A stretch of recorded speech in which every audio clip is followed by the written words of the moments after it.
ఓం శ్రీమాతే నమః. Welcome to Sushmita lakhs అండి. అందరూ బాగున్నారా? నేను కూడా బాగున్నానండి. మీరు అందరూ బాగుండాలి, అందులో నేను ఉండాలని కోరుకుంటానండి.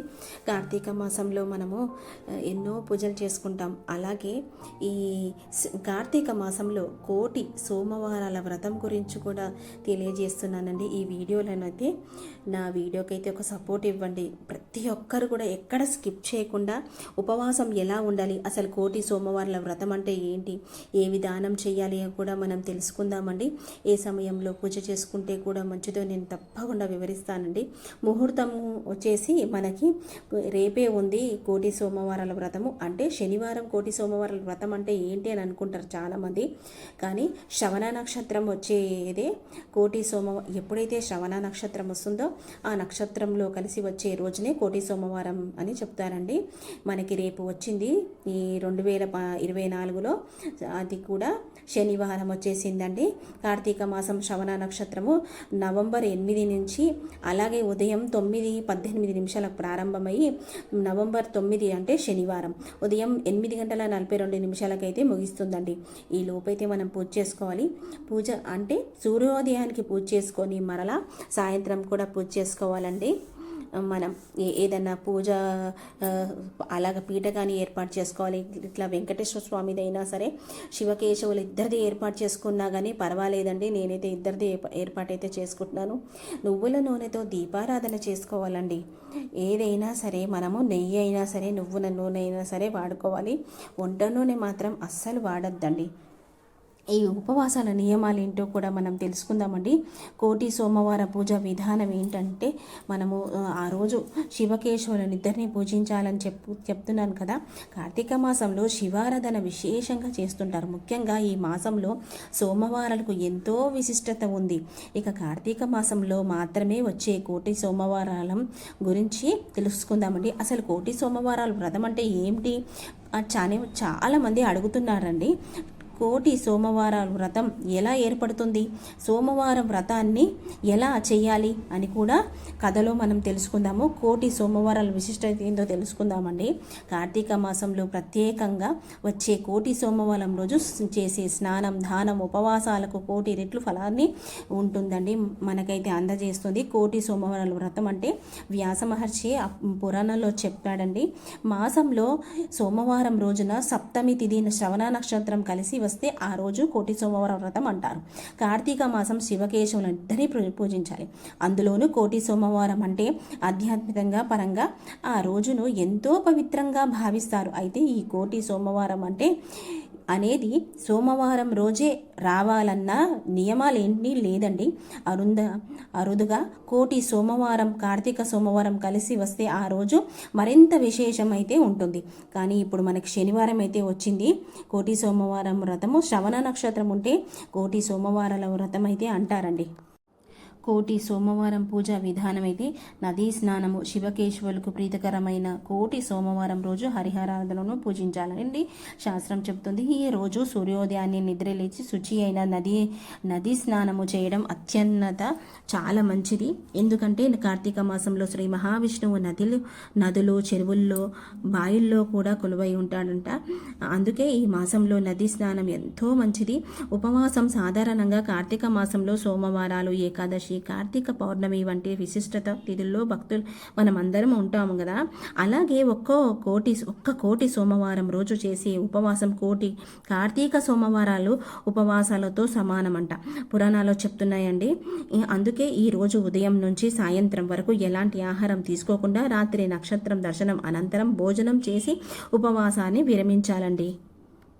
శివకేశవుల పూజ ఈరోజు శివాలయానికి వెళ్ళి భక్తి శ్రద్ధలతో పంచామృతాలతో శివునికి అభిషేకించాలి. నువ్వుల నూనెతో మట్టి ప్రమిదల్లో దీపారాధన చేయాలి గుడిలో.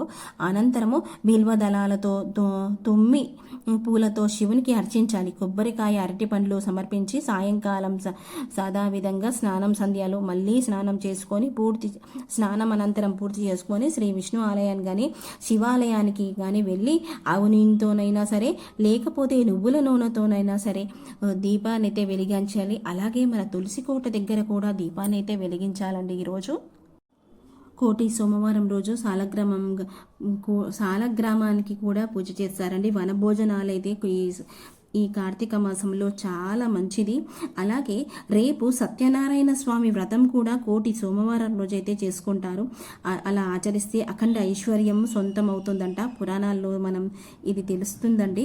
ఇంతటి మహిమానిత్యమైన కోటి సోమవారాల వ్రతాన్ని మనం కూడా ఆచరించి అష్టైశ్వర్యాలు పొందుదామండి. ఓం నమ శివాయ. ఇలా అందరూ కూడా పూజనైతే ఆచరించండి. కోటి సోమవారాల రోజు వ్రతం రోజైతే ఉపవాసం ఉండి ఉపవాస దీక్ష అందరూ సాయంకాలానికి విరమించుకోవాలండి. మరుసటి రోజు ఈ పీఠాన్ని పెట్టుకుంటే మాత్రము పీఠాన్ని అయితే మనము తీసివేయచ్చండి. ఆ పిండి జ్యోతులు అంటే అమ్మవారికి, లక్ష్మీ అమ్మవారికైనా సరే చాలా ఇష్టమంట. అలాగే వెంకటేశ్వర స్వామికి కూడా పిండి జ్యోతులు అంటే స్వామికి చాలా ప్రీతికరం అంట. ఇలా పిండి జ్యోతులు వెలిగించుకోండి తప్పకుండా. 11 అయినా సరే, 21 అయినా సరే, 51 అయినా ఎంత సోమత ఉంటే అంత వెలిగించుకోవచ్చండి. భక్తి ప్రధానము దీంట్లో. ఈ పిండి జ్యోతులు కూడా మరుసటి రోజు మనకి వేస్ట్ కాకుండా ఆహారంలో కూడా ఉపయోగించుకోవచ్చు మనము. లేకపోతే ఆవుకైనా సరే సమర్పించుకోవచ్చండి. ఇలా పూజ అయితే చేసుకోండి. కోటి సోమవారాల వ్రతం ఏదన్నా దానం చేయొచ్చు అంటే తప్పకుండా చేయొచ్చు. అన్నదానం చేయొచ్చు, వస్త్రదానం చేయొచ్చు. ఆ రోజు బ్రాహ్మణులకి స్వయం పాకం కూడా ఇవ్వాలండి. అలాగే దీపదానం కూడా తప్పనిసరిగా ఇవ్వాలి. కోటి సోమవారాల వ్రతం రోజైతే ఏ విధానం చేసినా కోటి రెట్లు ఫలితానైతే మనం పొందవచ్చండి. తప్పనిసరిగా బ్రాహ్మణులకి మాత్రము దీపదానం చేసుకోండి. దీపదానంలో ఉసిరితో దీపదానం చేయాలండి. ఉసిరి దీపదానం చేస్తే అష్టైశ్వర్యాలైతే పొందొచ్చు.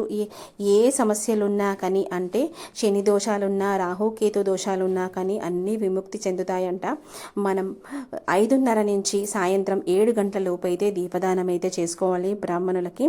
అలాగే బ్రాహ్మణులకి స్వయం పాకం కూడా ఇస్తే చాలా మంచిదండి. ఆ రోజు కోటి రెట్లు ఫలితం అయితే మనకు దక్కుతుంది. అన్ని పాపాలన్నీ పటాచేపాంచలయ్యి మనకి కోటి రెట్ల పుణ్యం అయితే లభిస్తుందండి. ఇలా దీపాన్ని వెలిగించుకోవాలి. పిండి జ్యోతులు వెలిగించుకొని అందరూ కూడా ఈ కోటి సోమవారాల వ్రతం రోజైతే ఉపవాసం ఉంటే, మనకి వీలైతే ఉపవాసం ఉండండి. లేకపోతే ఎట్టి పరిస్థితుల్లోనైనా సరే దానాలు అయితే తప్పకుండా చెయ్యండి. అందరూ బాగుండాలని నేను ఈ వీడియో అందజేస్తున్నానండి. ఇక ప్రసాదాలకు వచ్చేసరికి పాలు, పళ్ళు స్వామికి నివేదన చేసుకోవచ్చు. లేకపోతే పరమాన్నం వండైనా సరే, పులిహోర వండైనా సరే స్వామికి సమర్పించి అందరికీ మనం పెట్టాలండి. మన చేతులతో కోటి రెట్ల ఫలితం అయితే దక్కుతుంది. నైవేద్యాలు కూడా స్వామికి సమర్పించి ప్రతి ఒక్కరికి కూడా గుడికి వెళ్ళి తీసుకెళ్ళి మనం సమర్పించుకోవచ్చు. ఇలా తప్పులేదండి. ఈ పూజ అయితే చేసుకోండి. ఇలా అందరూ చేసుకోవాలి. ఈ వీడియో అందరికీ షేర్ చేయండి. తప్పకుండా అందరూ బాగుండాలి అనే నేను ఈ వీడియో షేర్ చేస్తున్నాను. ఈ పూజ ఇలా సింపుల్గా అయితే చేసుకోండి. పిండి జ్యోతులు వెలిగించండి. ఉపవాసం కంపల్సరీ అంటే మన ఓపిక బట్టండి. ఉపవాసం లేకున్నా కానీ దీపారాధన చేసుకోండి నువ్వుల నూనెతో. అలాగే దీపదానం చేయండి. మరి స్వయం పాకం కూడా మన శక్తి కొద్దీ తప్పకుండా ఇవ్వండి. ఏది దానం చేసినా కోటి రెట్ల ఫలితాన్ని అయితే పొందవచ్చు. అందరూ కూడా ఈ వీడియోకి లైక్ ఇవ్వండి, షేర్ చేయండి.